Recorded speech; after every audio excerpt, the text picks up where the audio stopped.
Buenas noches, mi nombre es Julio César Durán Sánchez. Esta es mi actividad de reflexión para la asignatura Introducción a la Ingeniería Logística y Transporte. Primeramente, revisamos lo que es la logística. La logística es la parte del proceso de la cadena de suministro que planea, lleva a cabo y controla el flujo y almacenamiento eficientes y efectivos de bienes y servicios, así como la información relacionada, desde un punto de origen hasta un punto de consumo, con el fin de satisfacer los requerimientos del cliente. La logística, el enfoque de la logística está dividido en dos partes: la logística interna y la logística externa. La logística interna se encarga de planificar y gestionar todos los flujos de materiales y productos que tienen lugar en el interior de la empresa, como bien lo dice internamente, cuando está dentro de la empresa. Y la logística externa es la que se centra en la planificación y gestión de los flujos de materiales y productos entre la empresa y los demás agentes intervinientes en la cadena de suministro, como lo son los proveedores, los transportistas, etc. La clasificación de la logística se divide en industrial, que es la parte del proceso de la cadena de suministro que planea y lleva y controla a cabo el flujo y almacenamiento de bienes y servicios, tanto así como la información relacionada, que es, digamos, lo que es la logística en general para una empresa. La logística internacional se encarga de actividades y funciones logísticas, pero ya de una manera más globalizada, donde influye tanto la geografía, digamos, afuera del país, que se tienen que cumplir con estándares y permisos internacionales para poder cumplir los términos de comercialización internacional. Y la logística inversa, que como su nombre lo indica, pues es un sentido contrario del flujo de materiales. Digamos, en este caso puede ser, por ejemplo, materiales de desperdicio, materiales de reuso, que regresan a la planta con un costo y con un beneficio tanto para el cliente como para la empresa. Bueno, y la relación con otras áreas de la logística en relación con otras áreas se puede utilizar en la sociología, en la psicología, en mercadotecnia, en costos, que es en relación a las finanzas, la geografía, por lo que ya mencionábamos, que en el caso de la logística internacional, la geografía y muchas más otras áreas. El transporte. El transporte lo definimos dentro del material de apoyo. Vemos que la definición más acercada a lo que va con la carrera podría ser la de: se denomina transporte a un sistema formado por múltiples elementos, siendo tres los fundamentales: la infraestructura, el vehículo y la empresa de servicio, que viene a constituir la actividad previamente dicha. Estos elementos están interrelacionados entre sí, pues ninguno es útil sin que los otros existiesen. Y bueno, aquí el medio de transporte, más bien el transporte se divide en dos partes: el medio y el modo.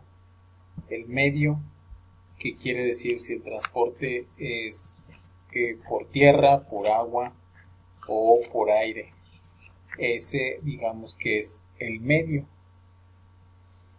Y el modo lo clasificamos dependiendo de su medio. Por ejemplo, si el medio es medio terrestre, pues el modo podría ser el camión, el autobús, el tren, el automóvil, la bicicleta.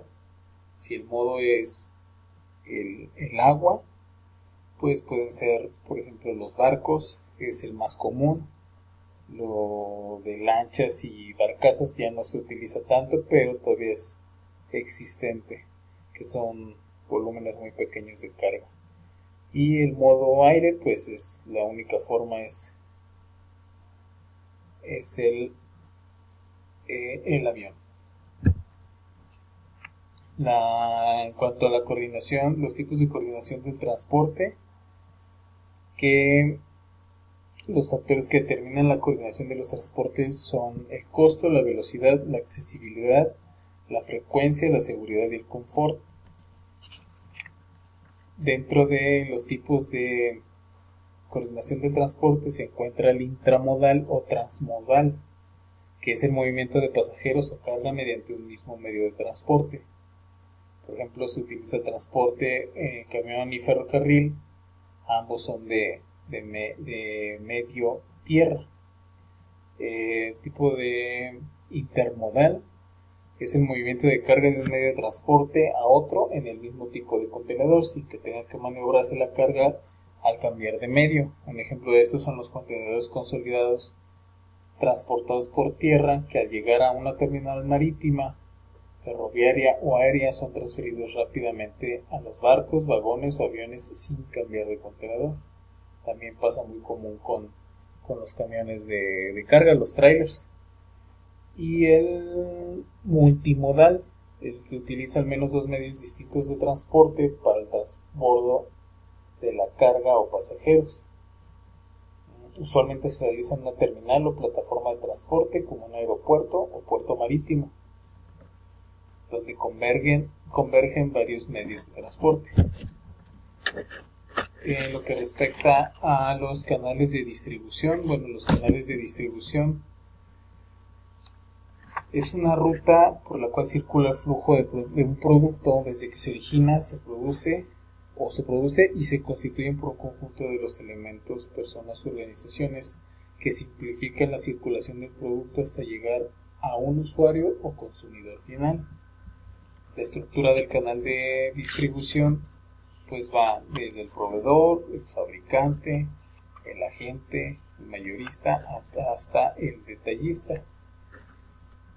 Cada uno tiene sus funciones. El proveedor, pues el primer eslabón es el primer eslabón de la cadena de abastecimiento, que es el que manda digamos, en este caso, en algún caso podría ser la materia prima, la manda al fabricante, el fabricante transforma esta materia prima, luego el agente, que es la persona la que representa a la fábrica, y la vende a un mayorista, que a su vez la vende a detallistas, que es ya el usuario final. Los tipos de canales de distribución es el canal directo, en el que no tiene niveles de intermediarios, es directamente desde la compañía a los consumidores. El canal indirecto, que tiene uno o más niveles. Por ejemplo, un ejemplo podría ser las empresas que venden sus productos a grandes detallistas, va directamente. El canal corto, este podría ser por ejemplo un vendedor de automóvil, donde el único intermediario pues es el agente de la empresa, que es el que trata con el cliente sobre los tratos comerciales que se harán. El canal medio suele limitarse a ciertos materiales comerciales o industriales, ya que existe una red de distribuidores. Con frecuencia se utiliza en combinación directa con grandes usuarios a los que se les vende directamente. Y el canal largo, que ya involucra muchos intermediarios, que son mayoristas, distribuidores, almacenistas, revendedores, los agentes comerciales y el cliente final. Normalmente pues son los supermercados, las tiendas tradicionales o mercados. Es el canal más frecuente para artículos de consumo no perecederos, en el que el vendedor no tiene gran influencia en la venta. Lo que respecta a... aquí vemos las funciones de los canales de distribución, qué funcionalidad debe de tener, que es la promoción, comunicación, economicidad, transporte, normalización, almacenamiento, financiación, disponibilidad. Diferencia entre cadena de valor y cadena de suministro. Bueno, yo encontré que el enfoque va directamente al abastecimiento del cliente. La cadena de valor con una serie de actividades que generan valor a sus clientes, consumidores y proveedores, mientras que la cadena de suministro son las actividades dentro de la organización que dan flujo de materiales, tanto dentro como fuera de ella, logrando con esto una ventaja competitiva y fidelidad por parte de los clientes.